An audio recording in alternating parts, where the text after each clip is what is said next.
I wanted to talk to you guys today about, I guess it's just an idea, but it's something that downloaded to me about 2 years ago. I started my whole journey about 3.5 years ago. My whole journey in terms of like my awakening. It started a lot longer. It was like over 10 years ago, but then it stopped. And you hear about that. There's reports of people going through that out there where they started to wake up, and then collectively there was a bunch of people who went back to sleep. I was one of those people. And then in like 2014, I felt something happen again, and then it's like I went back to sleep. And then about 3.5 years ago is when it all happened, and now it's stuck. But something that really helped me to understand how trauma, you know what it was? I wanted a way to compartmentalize trauma.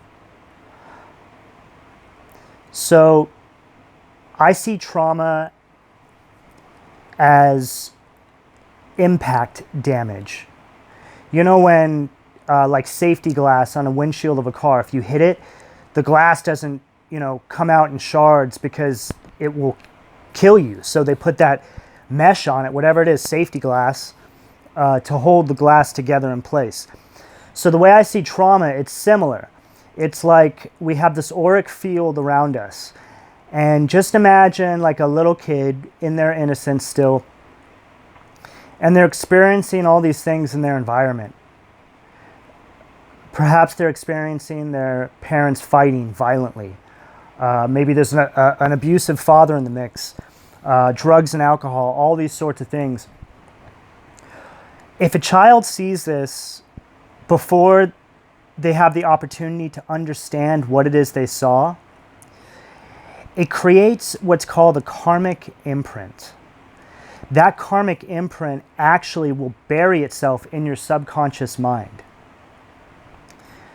Now, this happens because typically in these cases, well, for myself, I witnessed hyper violence when I was a little kid.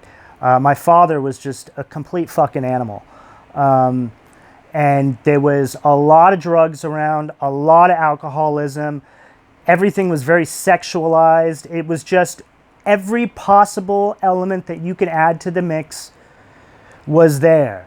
But to make it even worse, my family was in the music business. So every major musician was around my family when I was growing up. Every single one of them. And so I saw, all these guys, girls, whatever, that you hear about in their epic drug addictions. I saw a lot of that stuff, but I digress. What I'm trying to get to here is how all this stuff shows up for a little kid, and where does that trauma actually go? So I have this whole idea that was, well, again, I don't want to say idea because it was channeled to me. When I was trying to understand this, I asked God to show me. I'm like, God, show me how do I pull this out? Like, is it a splinter? What do I do? So God started to show me these images, different images. The first one, well, actually, no, it wasn't the first one. That's the most recent one, is showing trauma as impact damage. But the original imagery that they were showing me was trauma hitting your auric field and creating a dent. And that's called a spiritual dent. Or it creates like a little hole or like a fissure. And that's called a spiritual bullet. There's a few different things you can call this, but this is how I see it, right? So now, the way the universe works is the universe is going to give back to you what you're vibrating out, okay? So you're vibrating out to the universe this trauma that you have, and you have this dent in your auric field that you cannot see. So the universe is sending you this energy to fill that dent, but it's sending you the energy to fill that dent in people, situations, places, events, all these things, but mostly like for me, it was people and relationships. And basically, it wants to fill that dent with these people that resonate at the same frequency as that damage. Make sense? So it's like when they show up and yeah, they vibrate at the frequency now, since there's been damage to it. So the trauma has hit your auric field, created a dent, right? Which is making something vibrate at a lower frequency. So now the universe is sending you people that vibrate at that low frequency that are actually carbon copies of those situations you went through. So what will happen as you go into your adult life and you have these unsolved traumas that are buried inside your subconscious mind, they start coming to the surface for review. And they come up for review when you start going through those same situations and trauma that you witnessed as a little kid. Right? It's like you saw a play that your parents put on, and now you grow up and your sickness and trauma is you acting out that play. And this is called a karmic cycle. This is what this is. Now you can fit this in to any area of your life. I'm just giving you guys examples and how I see it and how it showed up for me. Now, the universe is going to keep giving you that same lesson, that same trauma, that same thing that damaged you that doesn't even belong to you. It's going to keep facing you with that same event over and over and over. It wants you to have every possible vantage point of it. It wants you to be the victim. It wants you to be the abuser. It wants you to be a fly on the wall. It wants you to be the person that gives advice to the person that was the abuser, the victim afterwards. You now have to become all these different roles until you break the pattern. That's how the universe gets you to see that you're stuck inside a karmic cycle. It's like, okay, we just gave them the exact event that they went through when they were a little kid and saw, but they didn't wake up. Okay, let's change things around a little bit. Let's try some different actors. We'll try again in a few years. Okay, now why I said a few years is because these actual karmic patterns,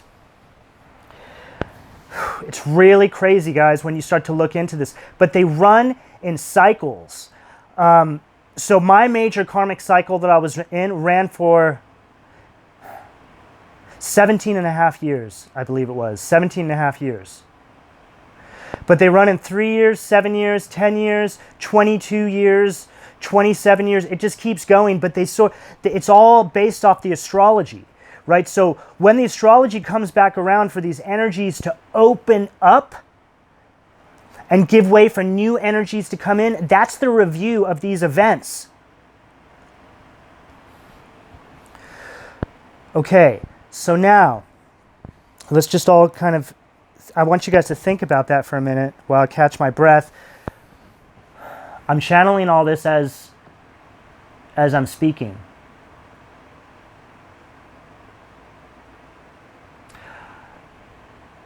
This whole channeling, I've been trying to get out of me, guys, for a couple of years. I've made many videos on this. Before I even launched my YouTube page, I made videos on this, and I put them out, and nobody saw them. So now that I have a platform, I want to get this information out now because people need to hear it.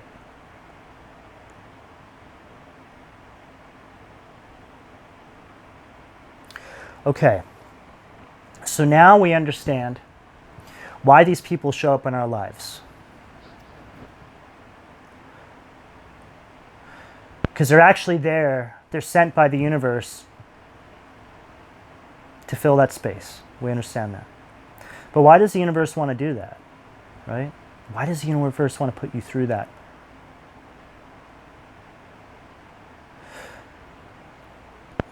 And this is where generational karma comes in.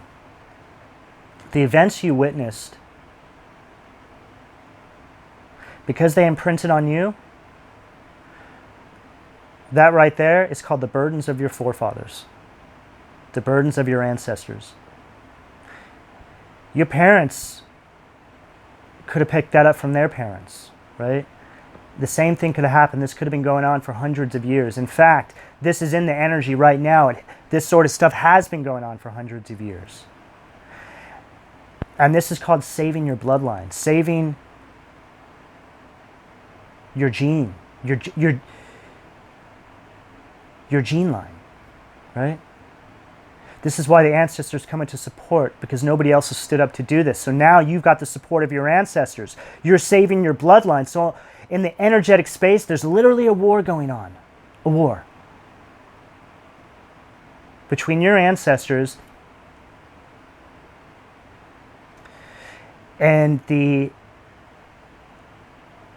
lower vibrating frequencies that want to make sure you don't pull out that spiritual dent. Now, how do we pull out that spiritual dent and not keep filling it with Bondo, right? Bondo just falls out.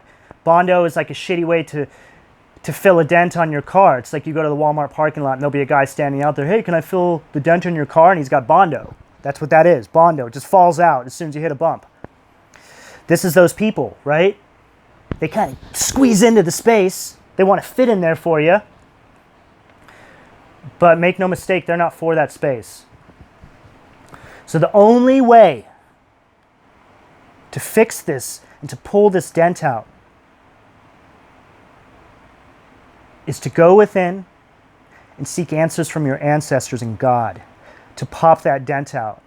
And this all happens through frequency and vibration. All these things you're doing now with your self-care, they're actually raising your vibration.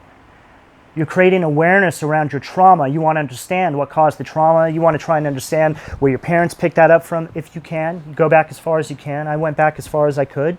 There's only so much information you're going to be able to unearth. And then the rest of it, you're going to have to ask God to channel to you. And they will. They will channel it to you. But make sure you ask for it when you're ready for it. You want to be clear-minded. You want to be in a good space to receive it.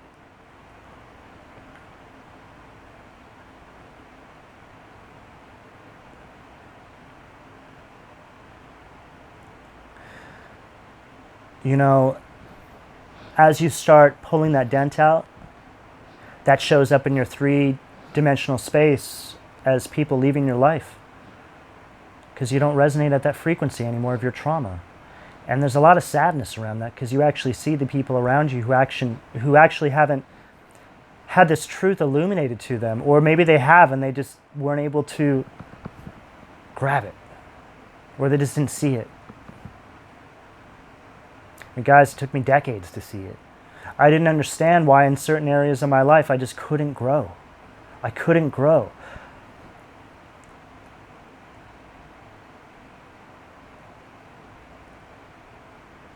And then I started to do this work, and I started to feel this slow growth, like coming from the inside of me. It was coming from my soul. Because everything I tried to do before, it was all on a surface level. Like in our 3D space here, I wasn't looking at the unseen, the energy in between. That's what matters, and that's where the trauma is and the lessons are.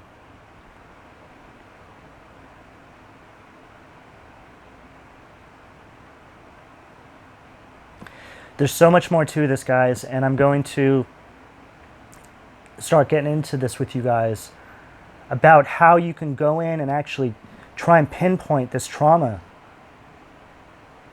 There's things I'm working with, like different tools and stuff I'm working with right now, and I'm trying to create some different things where we can actually start trying to pinpoint this trauma in our birth charts. I don't know what God has been showing me, but He's been showing me some things, and I'm trying to make sense of them. And I think there might be some things there to help and assist with this.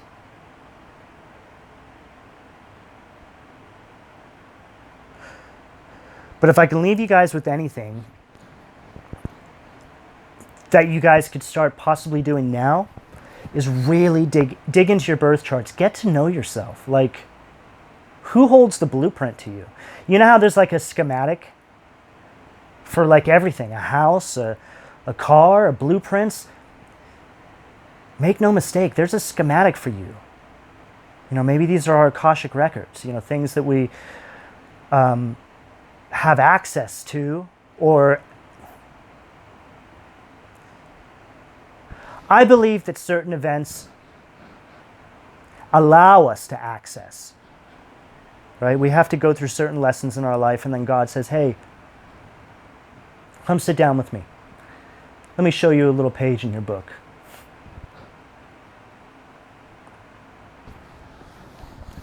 And then he sits there, and then he writes another one. But he doesn't show you, and he puts it at the back of the book.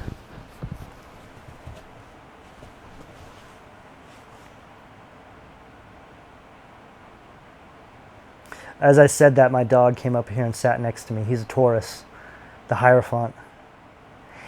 And I believe, or I don't believe, I know that God is in all animals. And when you actually know this and you recognize that, and you honor that, you'll be amazed at how the animals start showing up in your life and how you can interact with them in a way you never even thought possible. It's like you can hear their little voices talking to you.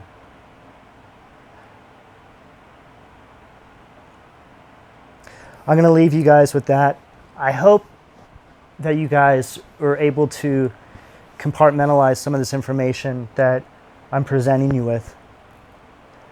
And perhaps there's something in here that helps you guys. That's all I can really ask for. Okay, take care. Bye-bye.